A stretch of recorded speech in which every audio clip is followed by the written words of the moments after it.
In this video, I want to take you on a tour around my house, mainly two places that my son plays in, specifically kind of like the yes place where he's safe to play around and roam around in. And I also want to talk to you guys about bookcases, as I do talk quite a bit about books from Lovevery and KiwiCo, and even books that I buy from Amazon.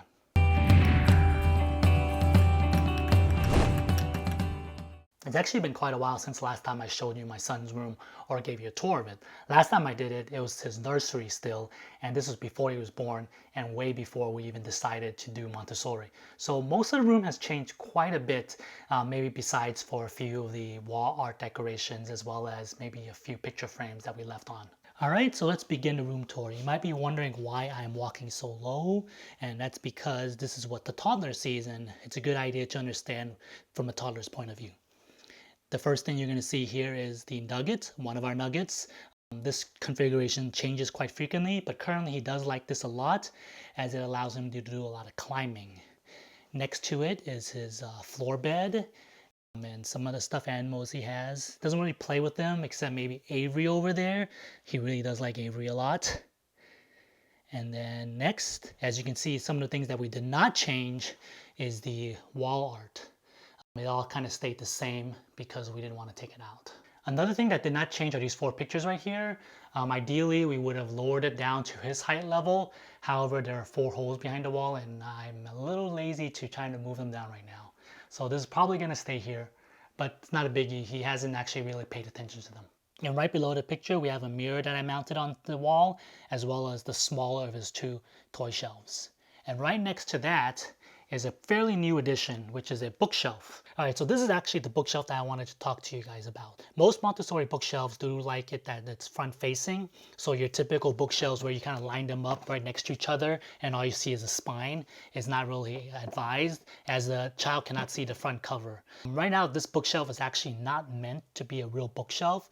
It's actually a magazine thing I found from Home Depot, and I converted it into a bookshelf. And the reason why I say I have to convert it is because if you noticed, it actually sits a little bit lower than a lot of the other bookshelves you see on like Amazon, like the ECR or the Sprout ones. However, those are also very expensive. Those are over $100 each. This bookshelf was only about $32.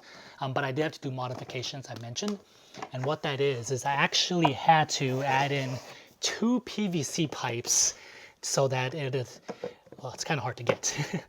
But yeah, there's 2 PVC pipes here. I added in 1 inch each to kind of keep the books from falling all the way down. As you can see, my child would not be able to see what the book is without these PVC pipes. So right now I'm actually considering adding another PVC pipe onto it right now, as right now it's kind of sitting as a decent where he can still see it and he's happy with it. But if it's set a little bit higher, he would be able to even see more of the cover. So another thing I want to mention are these 3 baskets here, and my wife got them from IKEA. The reason we have them is because we have small books like these, and they don't actually fit into here without being completely unseen. Yeah, and we also have some smaller books here. And yes, just in case you're wondering, I am teaching my son Chinese, Cantonese specifically, as well as English, and my wife is also trying to teach him Vietnamese as well. So he is learning 3 languages right now, so hopefully he gets them all. Alright, and right next to the bookshelf is my son's calming corner, or some like to call it time in corner, as we're doing positive discipline and avoiding things like timeout or anything that's negative. And this is actually a really great kit that we got from Jen Mindful. The idea behind the Time In Toolkit is that it's a guided resource that nurtures social and emotional skills in children and adults alike via play and positive discipline. So that's pretty much the key point right there. It's positive discipline. My son is currently 18 months, so he's a bit young right now to actually be learning a lot of this stuff, but it is good to start exposing it to them kind of early on. Let me know down below in the comment section if you want me to make a video explaining a little bit more in depth about this calming corner, or some call time in. All right, moving on, next section, which is right here, is our larger of the 2 toy shelves that we have for my son. And here you might notice that we actually have this towel that looks like it belongs in the restroom. The reason we have it is that we actually like for it to be rolled out and for my son to do a lot of his activities on it. He isn't 100% doing it yet. However, he does seem to like reading books on this right now. And a similar concept is this tray that we have here. It's just for him to do whatever activities he has, kind of like this puzzle he has over here. So in my previous nursery video, we actually had his bookshelves right here. I left them here as more of decorations with these fake plants. The reason why bookshelves like this is not recommended, although they look really nice, is because your child cannot reach the books. So we've actually moved all the books down, so now he's able to get the books himself. So that's pretty much everything that's in his room. Let's go ahead and go to the second play area, which is our upstairs area, which is kind of like an office slash play area. Right, so the reason why we actually made this second play area was that he kind of gets bored and just playing in his room all the time. So this kind of just gives him a little change of scenery so that he has somewhere else to play. And one of the main benefits of here is that it's also kind of partial office, so that when I do work, when I'm working from home right now, I can also keep an eye on him while he's playing around. All right, so this place is an upstairs area, so I do have a little baby gate right here. So of course, once you see everything here, this is what he sees when he walks up. This is where we have our other nuggets. This configuration changes quite a bit. And if you watched my last video, this is the maze that I still have up. I haven't taken it apart yet, as he still is interested in it. And then right next to that, we still have the IKEA ball pit that we have here. It's mainly just a place for us to keep all these little balls that we bought previously, as it is nowhere else really to keep them. But he does like playing in it once in a while. And as I mentioned, this area is my little office while I work and kind of keep an eye on him. All right, so here is his toy shelf. This section, I've actually shown you guys this before in a separate video when I made this place for the first time. Nothing new here. All right, right next to it though is something new, and that's the IKEA bookshelf. Let me tell you something about this little bookshelf here. This thing is like a unicorn. For the longest time, we could not get it inside any of the IKEAs in store, but luckily my sister-in-law was able to order it online from IKEA.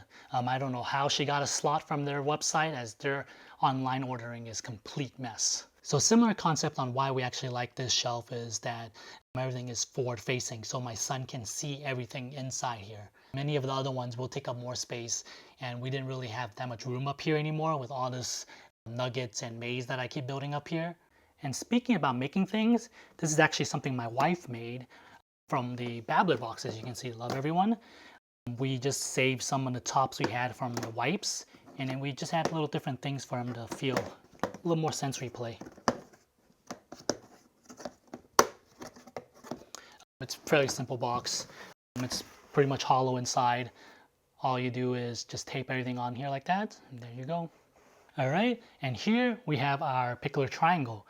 This is something he does like climbing on right now, so he's starting to like it a lot more.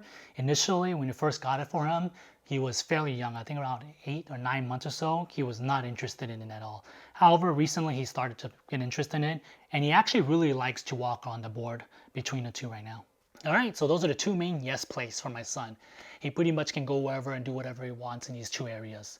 He does play in other places of the house, like the living room or maybe even like the backyard. However, places like that, we do have to be a little bit more mindful of him and keep a closer eye on him, as there are more dangerous stuff in those areas, as it's kind of hard to baby-proof some areas like the living room.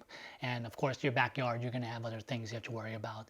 But it's always nice to have two areas where he can always play in. If you're not subscribed already, consider subscribing for more Montessori inspired content like this video over here. And if you like this video, give me a thumbs up, and I'll catch you next time.